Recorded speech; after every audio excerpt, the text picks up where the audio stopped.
Be honest with yourself. Are you going to make money? And is the thrill of money exciting to you and part of that fulfillment, purpose? Welcome to the Retire on Time Q&A podcast, a show all about answering your retirement questions. This show is not about the oversimplified advice you've heard hundreds of times. We want to get into the nitty-gritty. Text your questions to 913-363-1234 and we'll feature them on the show. That said, remember, this is just a show. It's not financial advice. This is informational and educational only. David, what do we got? Hey, Mike, I want to create a business in retirement to keep myself busy. What should I know? The first part is going to be how knowledgeable are you on said business? Okay, so you don't start a business so that you can write off your hobbies. All right. IRS does not like that.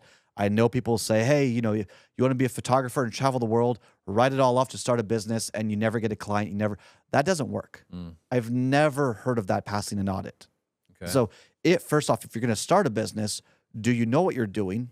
Or are you prepared to learn really, really fast, which is not a bad thing at all. It's good to be engaged critically in learning and growing and all that. But also, do you legitimately want to make money off the business? You don't need to make a lot of money.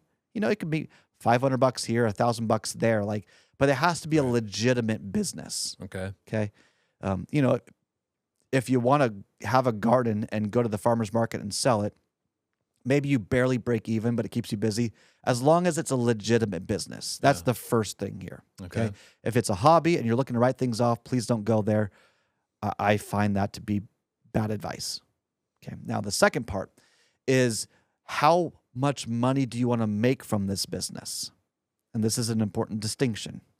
If you're only going to make 20, 10,000, 20,000, maybe up to 60,000 or less, maybe you just do a simple sole proprietorship as long as there's not huge liability. Keep it simple from a tax standpoint. It's nice and simple. Or you might, if there's some sort of liability, separate yourself and do an LLC, single member LLC, pass through taxation. It's still relatively simple. Just make sure that you keep your books clean and you've got your personal expenses on your personal cards and all of that. And then you have a credit card. Sorry, Dave. You got your credit card or debit card, I guess you could do. But you have your business accounts and they're just separate. You want to keep them separate so it's clean and easy to do the books. Okay. Make sure you understand that you also spend money appropriately in both sides. So all that said, that's the easy way. 60,000 or less. Just keep things simple. Okay, the hobby business, as they say. All right. If you're like, no, I'm going to make more money than that, whether it's a hobby business or not, you may consider filing your business as an LLC that files as an S corp. And the reason I go here is because you can take a reasonable salary of, whatever reasonable is, 40,000, 50,000, 30,000. That's going to be up to you in the business itself. A lot of gray area in this. But you pay yourself that salary and then everything else is taken as profit. That lowers your tax bill with FICA tax. Okay. Because you pay yourself the salary, you're paying FICA tax on the income that you have, but profits are not taxed on FICA. That's the Social Security tax and all of that. And if it's just a one-person show, very, very simple. You don't have to deal with the unemployment and a lot of these other things. You still need to notify that you're a single-person shop, but these are easy things you can solve for. Okay. So that's kind of the tax background of it and kind of some thresholds you might consider.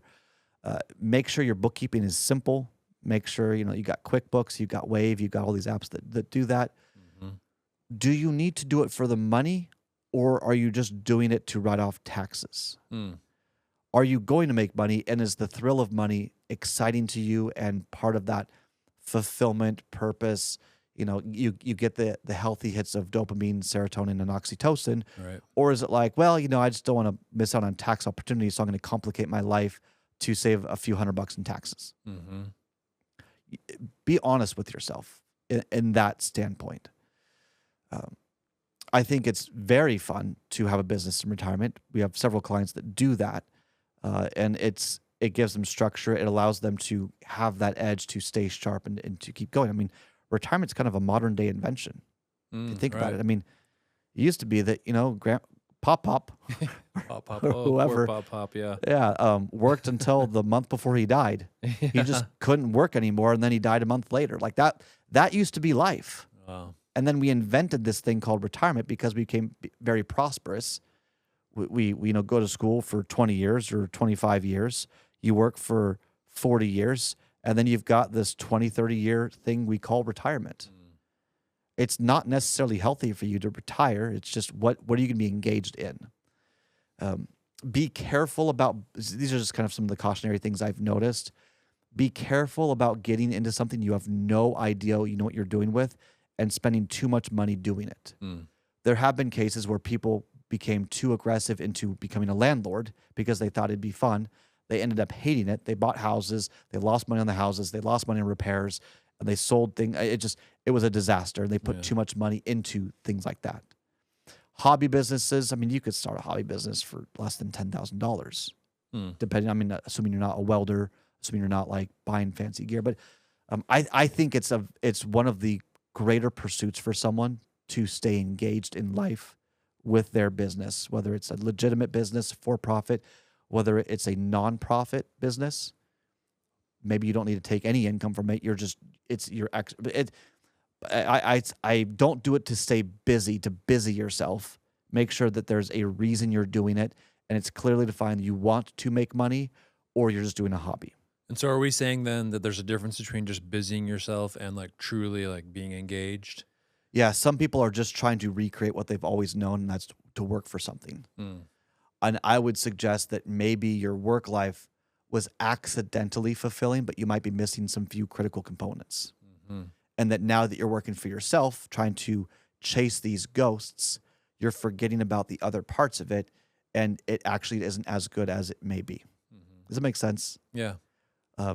Just from the emotional standpoint, are you prepared for the difficulty of starting a business? Are you prepared for the capital investment that goes into it and that you could lose it all? And there's a reason why they say 80% of businesses fail in the first year. They don't know what they don't know. Yeah. So, but I mean, that said, I think it's a wonderful thing for the person that they're prepared to do that. Yeah. So, be careful. Don't take shortcuts with your tax write-offs and things like that. Don't get suckered into cheating the IRS. You don't cheat the IRS. And that's usually, and that's kind of my hesitation is, are you doing it for tax write-offs? Are you doing it to busy yourself? There's other ways you could find fulfillment in retirement or purpose without the business. Or is it like, no, I really, like, here's a fun thing I've thought of. You want some fun? I mean, I like fun. My wife and I have always talked about doing a hobby farm. I would love to have a hobby farm in retirement. Okay. Would love it. And I don't, like, if I have 10 acres of farming equipment or land and then the farming equipment and all that, you better believe I'm going to make sure that land pays for the farming equipment. That's expensive. It's going to give me something to do that I find fascinating. I mean, what's the opposite of a green thumb? A red thumb that kills everyone? The opposite of that's me with farming. I am terrible, but I want to learn. I think it'd be very exciting to do that as a part of, when I say my retirement, I don't know if I'd ever fully retire and just go on vacations. You know, I want to do something of pursuit. So I'm in agreement with this person. Okay. But you better believe I'm selling that crop.